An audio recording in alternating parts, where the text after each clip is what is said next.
What's up, guys? My name's AJ Cline, AJ Cline Ministries, and I wanted to share something with you real quick. As most of you know, my wife recently had a pacemaker put in. Very trying time, still trying to recover. Thank you for your prayers. I want to share some of my thoughts as I sat bedside the night after she received her pacemaker, as I sat and just watched the monitors and watched her breathing and watched her blood pressure and heart rate.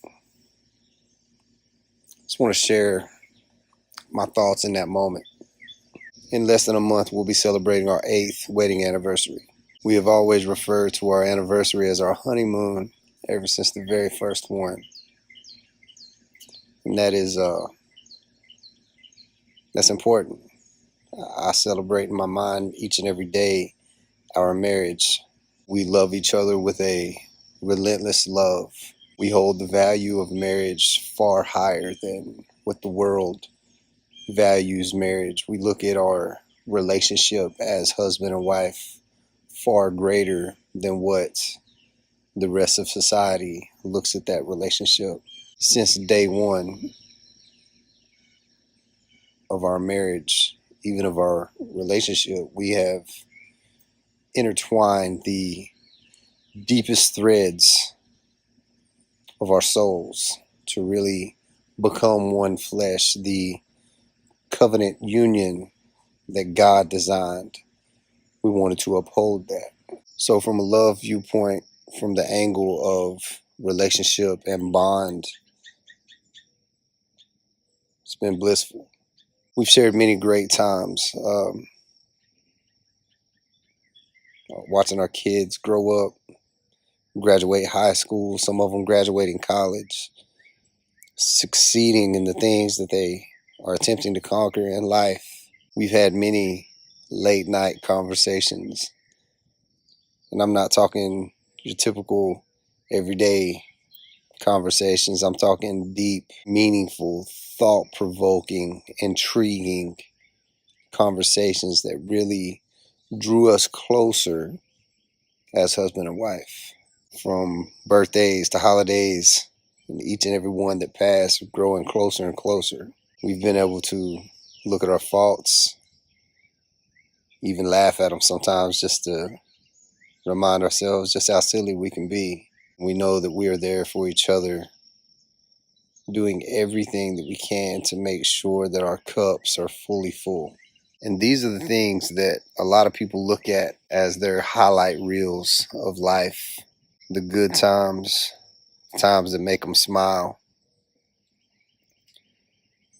the times that just make you feel good, right? And oftentimes when we see these highlight reels of other people's lives, when we hear about these inspiring things, it kind of leaves the question, were there any bad days? It seems like we always tend to leave those out. But why? I can honestly say that I've never watched someone's birthday celebration and felt inspired. I've never looked at someone else's vacation photos and stepped away from it and was motivated to change anything in my life. Have you ever felt encouraged by listening to someone talk about their family dog? I haven't. Highlight reels can be very deceiving, but I'll tell you what has inspired me. Listening to a lecture from a man who is dying about living life. That really changed my perspective on things. Hearing a man broken, talking about taking the things for granted that God had given him and wanting to do better in his life really inspired me to start looking at things a little bit different. That motivated me to be more thankful, even on days that looked seemingly bad. Seeing the impact of a broken man's heart on the message of Christ that he gives to others, because he doesn't want to see other people making the same mistakes that he did. That encourages me to go and share my story unashamed. So while it may seem a little bit backwards, that's life, real life. It's not a highlight reel for other people to just gawk at. In less than a month, Jennifer and I will be celebrating our 8th wedding anniversary. And I can honestly say that in these 8 years, there hasn't been one single year that has went by that we've not faced some sort of trial, some sort of health woe, some medical scare. 9 days in, my back went completely out, collapsed in the floor. That landed me in the hospital, and that occurrence would last for the next 6 to 8 months, seeing a brief stint in a wheelchair, so much pain medicine at times that Jennifer would have to walk by and wipe the drool from my face. 2 back surgeries totaling 3, and a whole lot of help and care that she had to provide for me.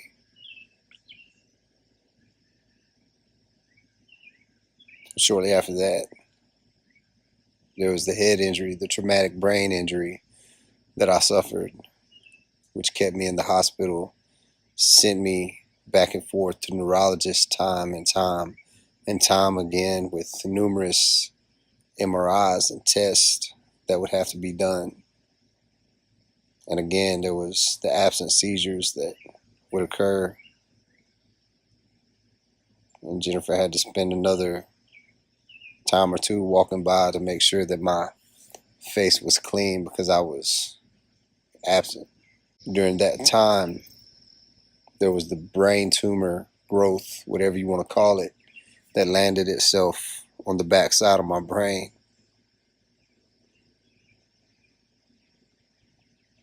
One that had steadily grown for 2.5 years, and that would inevitably end up having to have surgery to remove, but God magically took that one away.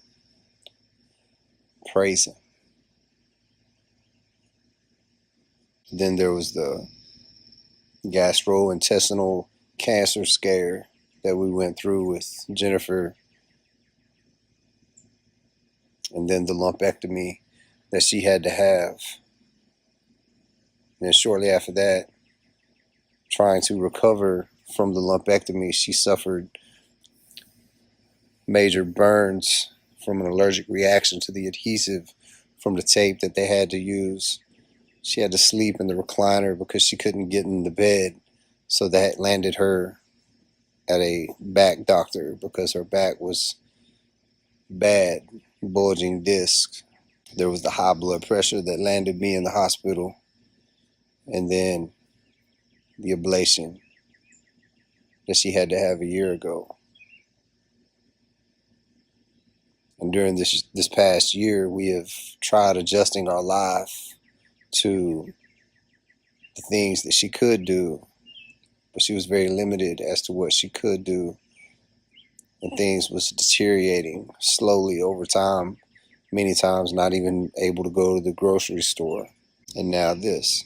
Those were my thoughts at 4:30 a.m. as I sat and I watched my wife at 41 years old with a pacemaker because her heart wasn't functioning properly. And I'm sure there are some woes that I've missed along the way, but if I was to make a highlight reel of our life, those are the things that I would include, because those are the things that take the deepest fibers of one's being and intertwines them with your spouse. There's been so many times that she's had to take care of me and I've had to take care of her. These traumatic events have turned us toward each other, knowing that we can lean on each other, knowing that they're there. She knows I'm here for her. I know that she's there for me. 9 days in, how many women are going to want to stay and be with a man who couldn't even use the restroom on his own, who was in a wheelchair? I had to have people help me get dressed. I couldn't do anything on my own. That's love.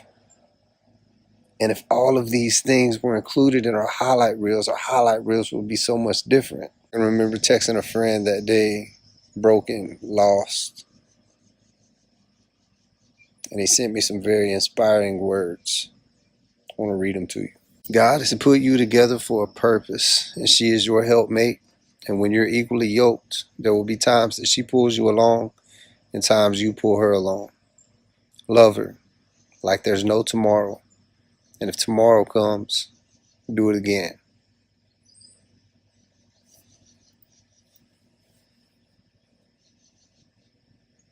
The sun isn't always going to shine. There will be rainy days, and there will be storms.